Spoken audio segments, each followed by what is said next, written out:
دیا۔ حضرت ہند بن ابی حالہ نے کہا کہ حضور کے مبارک تلوے جو تھے وہ درمیان سے اٹھے ہوئے تھے، ایڑیوں سے لے کر کے انگلیوں تک یہ تلوہ کہلاتا ہے، جو اس کا نچلا حصہ جو زمین سے مس کرتا ہے، اور اس میں جو درمیان والا حصہ ہے یہ اٹھا ہوا ہو اور بالکل پاؤں سیدھا نہ ہو تو یہ پاؤں کا حسن ہے۔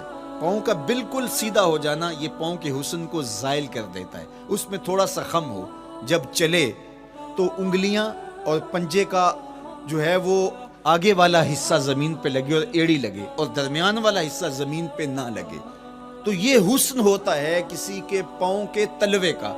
اللہ نے محبوب کے مبارک قدم کی پشت کو بھی حسن دیا، حضور کے تلووں کو بھی حسن دیا، حضور کی ایڑیوں کو بھی حسن دیا۔ سائل الاطراف، حضور کی مبارک انگلیاں قدرے لامبی تھی، اور یہ حسن ہوتا ہے۔ انگلیاں چھوٹی ہوں، ان کا قد پست ہو تو پاؤں کی خوبصورتی دکھائی نہیں دیتی، لیکن اللہ نے اپنے محبوب کی انگلیوں کو بھی ایک لمبائی عطا کر کے اس کو بھی ایسا جمال دیا تھا یار جو پاؤں کو دیکھتا رہے وہ پاؤں کو ہی دیکھتا رہ جائے۔ اللہ اکبر۔ اچھا، بعض احادیث میں آتا ہے کہ حضور علیہ السلام کے مبارک تلوے جو ہیں لیسا لہا اخمس، یہ لفظ ہیں کہ وہ اخمس نہیں تھے، یعنی وہ درمیان سے اٹھے ہوئے نہیں تھے۔ تو اس کا کیا مطلب ہے؟ یہ حضرت ابو ہریرہ رضی اللہ تعالیٰ عنہ سے جو مروی روایت ہے اس میں یہ ہے لیسا لہا اخمس، اور حضرت ہند بن ابی حالہ سے جو حضور کے مبارک تلووں کا حسن بیان کیا گیا ہے تو اس میں یہ بیان کیا گیا ہے کہ حضور علیہ الصلوۃ والسلام کا مبارک قدموں کا تلووں کا حسن یہ تھا کہ وہ درمیان سے تھوڑے سے اٹھے ہوئے تھے، اور یہ خوبصورت پاؤں کا جمال ہوتا ہے۔ تو ان دو چیزوں میں علماء نے تطبیق کی ہے۔ اللہ ان علماء کی قبروں پر رحمتیں نازل کرے جو حضور کے حسن پہ، حضور کے جمال پہ گفتگو کرتے رہے، اور ایک ایک عضو پر انہوں نے کئی کئی صفحات لکھے اور کتابیں انہوں نے تحریر کی حضور کے جمال پر۔ اب حضرت ہند بن ابی حالہ رضی اللہ تعالی عنہ، انہوں نے تو حضور کو گھر میں دیکھا تھا، یہ حضرت خدیجۃ الکبریٰ رضی اللہ تعالی عنہا کے فرزند تھے ابو حالہ سے۔ اب انہوں نے تو دیکھا، اب حضور لیٹے ہیں تو انہوں نے حضور کے پاؤں کو دیکھا کہ درمیان میں ہلکا سا خم ہے اور یہ پاؤں کا جمال ہے۔ اب حضرت ابو ہریرہ رضی اللہ تعالی عنہ نے جو حضور کے پاؤں کو دیکھا تو یہ اندرون خانہ کا دیکھنا نہیں تھا، تو انہوں نے کیسے دیکھا؟ تو حضرت ابو ہریرہ سے مروی ایک روایت سے سمجھ آتی ہے کہ انہوں نے جو کہا کہ لیسا لہا اخمس، کہ ان کے مبارک تلوے درمیان سے اٹھے ہوئے نہیں تھے بلکہ بالکل برابر تھے، تو اس کا کیا مطلب ہے؟ تو حضرت ابو ہریرہ سے ایک روایت مروی ہے، وہ فرماتے ہیں کہ جب حضور علیہ السلام کسی چٹان کے اوپر چلتے تو حضور علیہ الصلوۃ والسلام کا وہاں قدم پڑتا تو وہ اس چٹان کے اندر حضور کا قدم گھس جاتا، وہ موم کی طرح چٹان نرم ہو جاتی۔ اس طرح زمین پر بھی حضور چلتے تو مبارک پاؤں کا جو نشان قدم ہے وہ پورا دکھائی دیتا۔ تو حضرت ابو ہریرہ رضی اللہ تعالیٰ عنہ اس سے یہ سمجھے کہ حضور کے تلوے جو ہیں وہ برابر ہیں۔ تو علماء نے اس پر گفتگو کی ہے۔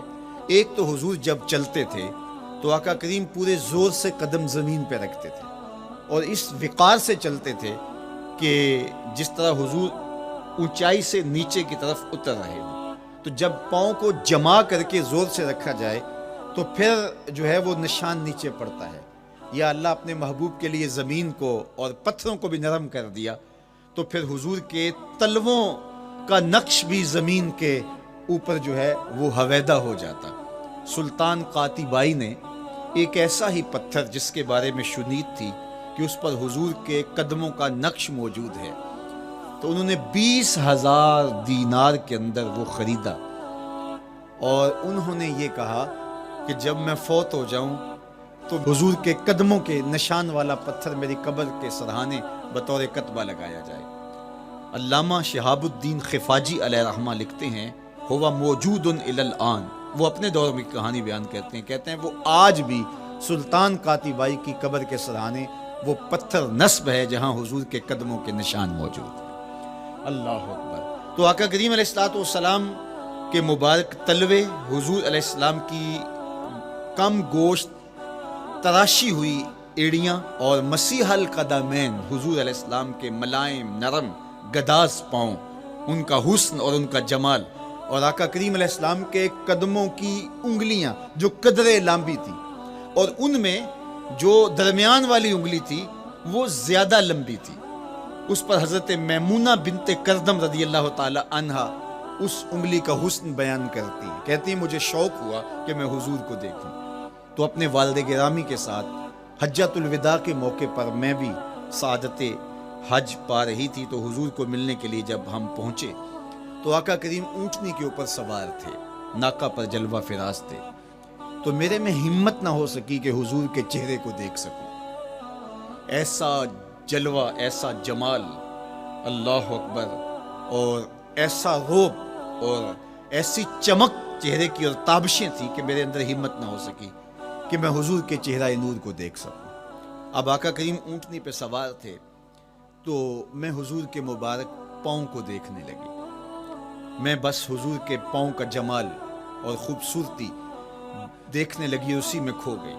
اب حضرت میمونہ بنت کردم رضی اللہ تعالی عنہا حضور کے مبارک قدموں کی ایک انگلی کا حسن بیان کرتی ہیں، اللہ اکبر۔ حضرت میمونہ بنت کردم سے یہی ایک روایت مروی ہے، ساری زندگی ان کے پاس سرمایہ یہی تھا، جب کسی مجلس میں جاتی تو وہ کہتی تمہیں بتاؤں حضور کی مبارک انگلی کا حسن کیا تھا، یہ سرمایہ ساتھ لیے لیے پھرتی کہ میں نے حضور کی انگلی کو دیکھا ہے، میں نے حضور کے قدم اور حضور علیہ السلام کے تلووں کی زیارت کی ہے۔ تو وہ اس حسن کو بیان کرتے ہوئے کہا کرتی تھی فما نسیتو فیما نسیتو طولا اصبع قدمہ السبابہ علی سائر اصابعہ، جو سبابہ انگلی ہے، انگوٹھے کے ساتھ والی انگلی کو سبابہ انگلی کہتے ہیں، اور اس کے ساتھ والی انگلی کا جو قد دراز تھا اور باقی انگلیوں کی نسبت وہ انگلی لمبی تھی، کہا اس کا حسن آج بھی میری نگاہوں میں گھومتا رہتا ہے اور ہر وقت میرے تصور میں رہتا ہے، میرے تصور سے کبھی اس انگلی کا جمال ہی ختم نہیں ہوا، انگلی کا حسن ہی کبھی زائل نہیں ہوا، ہر وقت اس کے تصور میں کھوئی رہتی ہوں۔ یار چہرے کے جمال کو کون بیان کرے گا، یہاں تو انگلی کا حسن بیان نہیں ہو رہا۔ ابھی وہ شعر پڑھا جا رہا تھا نا کہ قدموں پہ جبیں کو رہنے دو، قدموں پہ جبیں کو رہنے دو، چہرے کا تصور مشکل ہے، قدموں پہ جبیں کو رہنے دو، چہرے کا تصور مشکل ہے، جب چاند سے بڑھ کر ایڑی ہے رخسار کا عالم کیا ہوگا، جب چاند سے بڑھ کر ایڑی ہے رخسار کا عالم کیا ہوگا۔ تو اللہ نے اپنے محبوب علیہ الصلوۃ والسلام کو وہ جمال، وہ خوبصورتی اور حضور کے مبارک قدم، حضرت عبداللہ بن بریدہ رضی اللہ تعالی عنہ سے مروی روایت، کان رسول اللہ صلی اللہ علیہ وآلہ وسلم احسن البشر قدما، کہتے ہیں جتنے سونے قدم، جتنے من مونے قدم میرے حضور کے تھے، اتنے سونے قدم کسی اور کے تھے ہی نہیں۔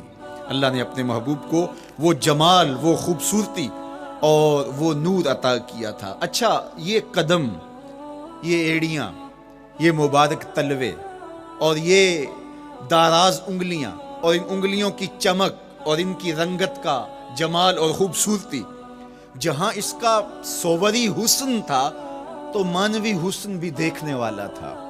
یہ قدم اٹھ جائیں، اللہ اکبر، تو تقدیر کے فیصلے ہوتے دکھائی دیتے ہیں۔ ان قدم کی اونچائی، ان قدم کی بلندیاں کہ عرش حق ان قدموں کے بوسے لے رہا ہے۔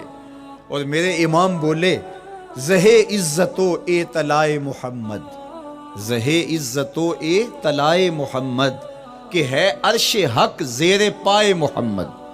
قدموں کا حسن وہ بھی دیکھنے والا، اور قدموں کی بلندی اور اونچائی اور اس کی شان و شوکت وہ بھی دیکھنے والی، اللہ اکبر۔ آقا کریم علیہ السلام حضرت ابو بکر صدیق کے ساتھ، حضرت عمر فاروق کے ساتھ اور حضرت عثمان غنی کے ساتھ احد پہاڑ پر تشریف لے گئے۔ یہ حدیث آپ نے بارہا علماء سے سنی ہے۔ احد کی چھاتی پہ جب حضور کے قدم آئے، اللہ اکبر، تو وہ خوشی سے جھوم اٹھا، مقدر جاگ گئے، بخت بیدار ہو گئے۔ ان کے قدم جو کہ عشاق کی آنکھوں کی ٹھنڈک ہے، جب چھاتی پہ آ جائیں تو کون عاشق نہیں جھوم جائے گا. یہ تو حضور کے قدموں کے حسن کو بیان کیا جا رہا ہے. آپ کی روح رقص کر رہی ہے اور آپ کا دل جو ہے وہ ایک عجیب سرور اور کیف کی وادی میں اور ایک جو ہے وہ خوشیوں کے جو ہے وہ عالم میں نہال ہوتا چلا جا رہا ہے. لیکن یہ قدم جب چھاتی پہ آیا تو پھر احد، ظاہر تو پتھر ہے احد، لیکن حضور سے پتھر بھی پیار کرتے ہیں. فرمایا احد جبل یحبنا ونحبہ، احد ہم سے پیار کرتا ہے، پہاڑ ہے، پتھر ہے، لیکن ہم سے پیار کرتا ہے، ہم اس سے پیار کرتے ہیں. اس کائنات میں صرف سرکش انسانوں اور جنوں کے علاوہ کائنات کی ہر شے حضور سے پیار کرتی ہے، حضور سے محبت کرتی ہے. آؤ میں تمہیں پیار کی ایک اور کہانی سناؤں. مسجد نبوی ہے، آقا کریم تشریف فرما ہے، منبر پہ جلوہ فراز ہوئے. ابھی واز کا آغاز ہی کرنا چاہ رہے تھے کہ ایک جانب سے رونے کی آواز آنے لگی. صحابہ کہتے ہیں رونے والا اس درد سے روتا ہے کہ لگتا تھا کلیجہ پھٹ جائے گا. کناقۃ الخلوج، جس طرح اونٹنی کا بچہ بچھڑ جائے اور وہ اس کے غم میں، اس کی جدائی میں درد سے روکتی ہے، چیختی ہے، چلاتی ہے. رونے والے کا انداز درد ایسا ہی تھا اور لگتا تھا کہ جس طرح اس کا کلیجہ پھٹ جائے گا.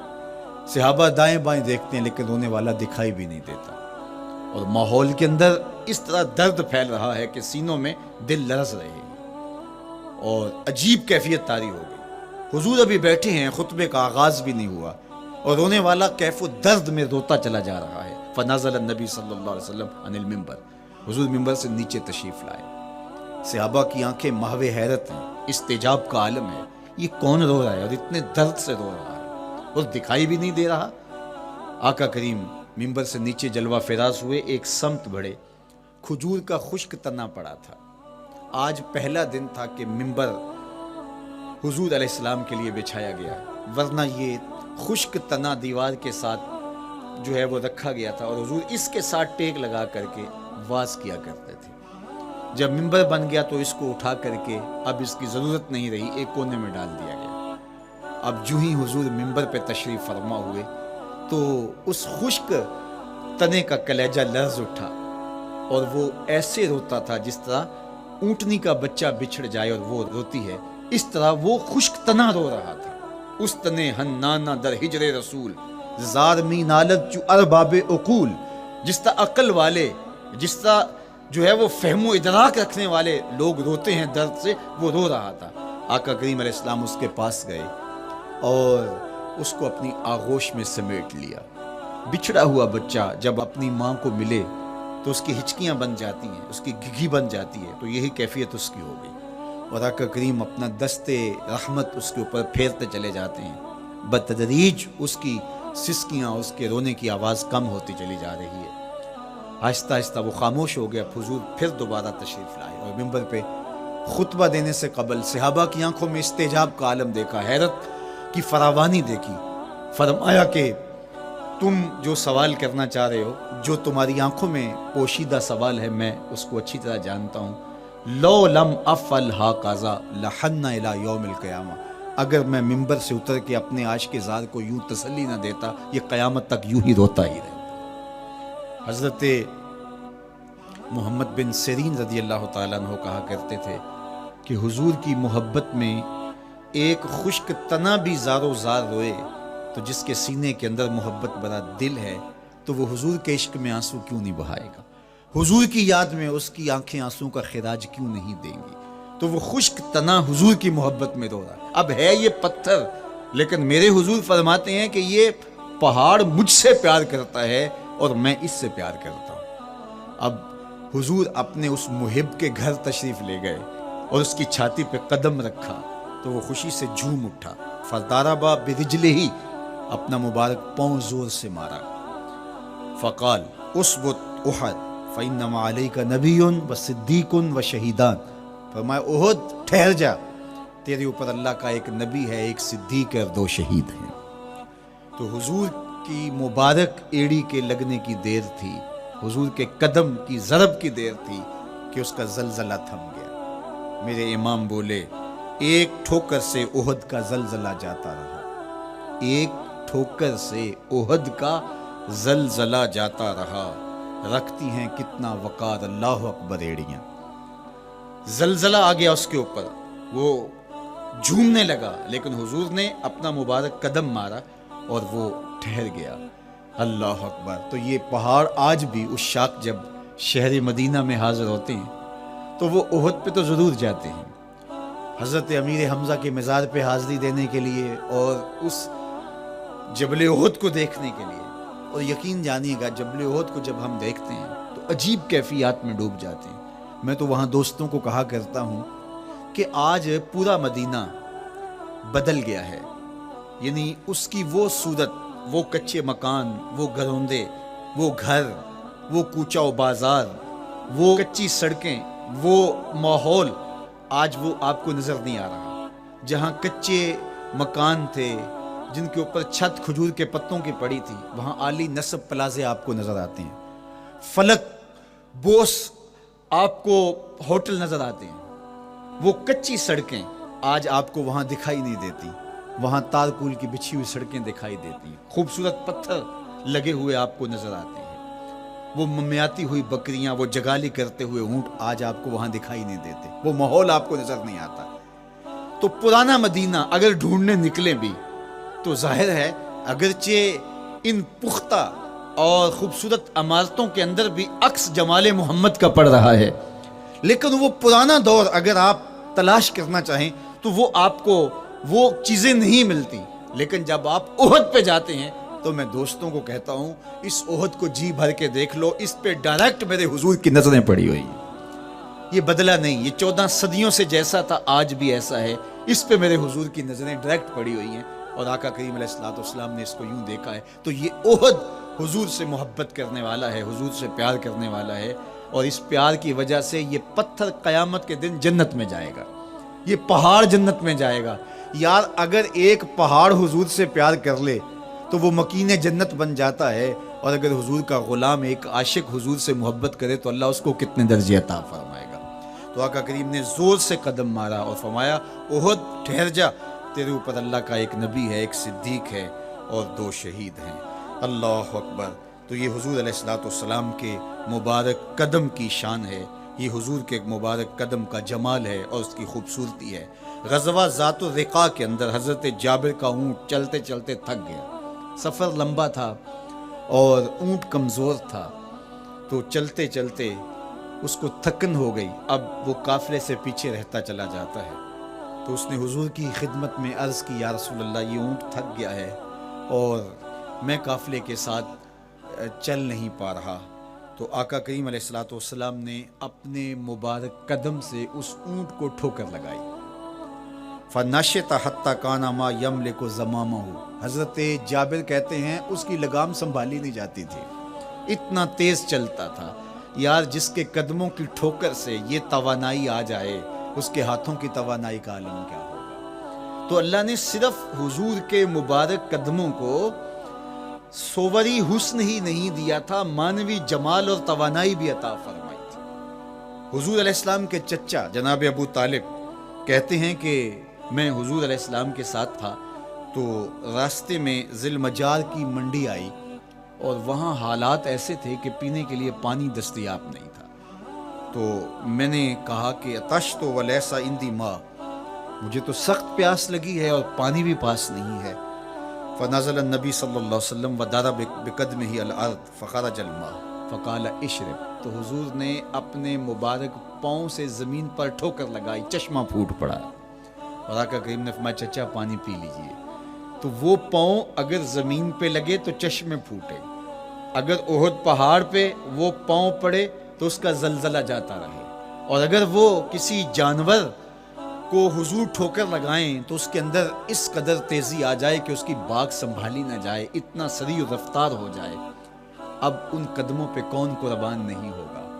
یار ان قدموں کو چومنے کے لیے جبریل بھی تو بے تاب دکھائی دیتے ہیں۔ معراج کی شب جب جبریل حاضر خدمت ہوئے، حضور محو استراحت ہیں، تو جبریل عرض گزار ہوئے مالک تیرا محبوب تو سو رہا ہے۔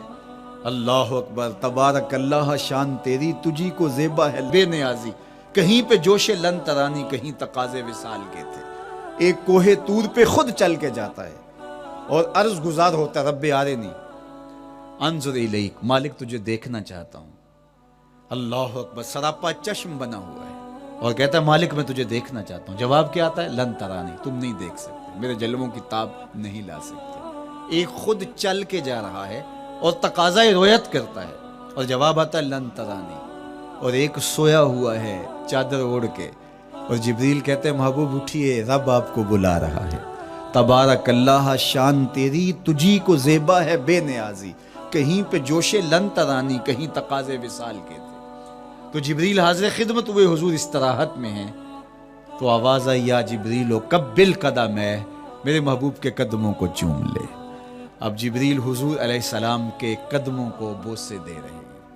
کسی نے جبریل سے تصور کے عالم میں پوچھا، حضور کے قدم چومے، حضور کے تلووں کو بوسے دیے، بتا کیفیت کیا ملی؟ تو بولے نہ جنت کی کلیوں میں دیکھا مزہ جو محمد کی تلیوں میں دیکھا. وہ سرور وہاں جو نصیب ہوا. وفد عبد القیس جب مدینہ المنورہ آیا تو ان میں ایک صاحب میں، وہ کہتے ہیں میں دوڑتا ہوا حضور کے پاس آیا، بس بے چینی تھی، اضطراب تھا. جب آپ مدینہ المنورہ میں جاتے ہیں تو آپ کو جا کے گاڑی اتارتی ہے اور آپ ہوٹل میں سامان رکھتے ہیں تو پھر کتنی جلدی ہوتی ہے کہ جلدی سے غسل کریں اور جلدی سے نیا لباس پہنیں اور جا کے ہرے گنبد کو دیکھیں، حضور کی مبارک مسجد کی زیارت کریں، ان کوچہ و بازار میں جائیں جہاں حضور کے مبارک قدم لگے تھے. اللہ اکبر. تو اب یہ وفد عبد القیس جب آیا تو ان میں ایک صحابی حضرت زرع رضی اللہ تعالیٰ عنہ فرماتے ہیں کہ میں پھر تیزی کے ساتھ گیا اور پھر ہم جا کے حضور کے ہاتھ بھی چومنے لگے، حضور کے قدم بھی چومنے لگے. یہ سعادت مند قدم جن کے بوسے صحابہ دیتے ہیں، کبھی جبریل کے بوسہ گاہ بنتے ہیں، کبھی احد پہاڑ کی چھاتی ان قدموں کو چومتی ہے. یہی قدم ایک موقع ایسا آتا ہے یاد خدا میں، اللہ کے شکرانے میں، نماز میں، لمبے قیام میں سوج جاتے ہیں اور میرا مالک کہتا ہے اے چادر اوڑھنے والے، ساری رات جاگا نہ کر، کبھی سو بھی لیا کر. اللہ اکبر. تو یہ حضور علیہ السلام کے مبارک قدموں کا جمال اور مبارک قدموں کا حسن اور خوبصورتی ہے. اللہ نے اپنے محبوب علیہ السلام کے مبارک قدموں کو صوری اور معنوی حسن سے نوازا، اور یہ حسن حضور کے مبارک قدموں کا ہے. پھر جس کے قدم اتنے سونے ہیں اس کا چہرہ کتنا حسین ہوگا. ایک سوال اٹھ سکتا ہے کہ حضور کے حسن کو بیان کرنے کا مقصود کیا ہے؟ تو صاحب، کسی کے حسن کو بیان کرنے کا مقصود یہی ہوتا ہے کہ اس سے پیار اور محبت کا ربط قائم ہو، اور اگر قائم ہے تو مضبوط ہو. ہم حضور علیہ السلام کے حسن کو بیان اسی لیے کرتے ہیں، اور محدثین نے اس پر باقاعدہ کتابیں اسی لیے لکھی اور کتب حدیث میں باقاعدہ شمائل رسول پہ باب اسی لیے باندھے تاکہ لوگوں کے سینے میں حضور کی محبت کی جوت لگے، اور وہ جو شعلہ جوالہ ان کے سینے میں حب رسول کا ہے وہ اور بھڑک اٹھے، اور بندہ جس سے محبت کرتا ہے پھر اس کی اطاعت بھی کرنے لگ جاتا ہے. تو جو محبوب اتنا سونا ہے، اتنا جمال آفریں ہے، اور جس کے قدم اتنے سونے ہیں، پھر اس کے نقش قدم کو کیوں نہ تھام لیں، اس کے نقوش پا کو خضر راہ کیوں نہ بنا لیں، پھر ان کے اٹھنے والے قدموں پر اپنی زندگی کیوں نچھاور نہ کر دیں. اگر سر پہ رکھنے کو مل جائے نقش نال حضور تو کہیں کہ ہاں تاجدار ہم بھی. یعنی وہ قدم تو قدم رہا، اس قدم کی رعنائیاں، اس کی خوبصورتیاں، اس کا جمال اور اس کا حسن تو حسن رہا. جہاں وہ مبارک قدم لگا، جہاں وہ نقش لگا، اگر وہ نقش بھی سر پہ رکھنے کو مل جائے تو کہا کہ اگر سر پہ رکھنے کو مل جائے نقش نال حضور، حضور علیہ السلام کا قدم تو جزو بدن رسول ہے. حضور علیہ السلام کے مبارک قدموں میں وہ جو نالین تھی، اس نالین کا بھی نقش وہ اگر سر پہ رکھنے کو مل جائے تو ہم زمانے کے تاجدار کہلائیں گے، اور جن کے سر پہ حضور کا قدم آ جائے ان کا مرتبہ کیا ہوگا. تو یہاں اس نقش کو بھی دیکھیے، حضور کے مبارک قدموں میں جو نالین آیا اس کو نالین شریف کہتے ہیں.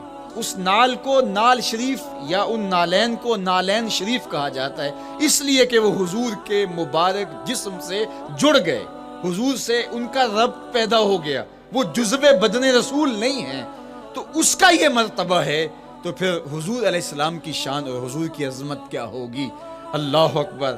بلکہ حضور علیہ السلام کے نالین جہاں رکھے جائیں، وہ کسی نے کہا نا کہ ذرے اس خاک کے تابندہ ستارے ہوں گے، ذرے اس خاک کے تابندہ ستارے ہوں گے، جس جگہ آپ نے نالین اتارے ہوں گے۔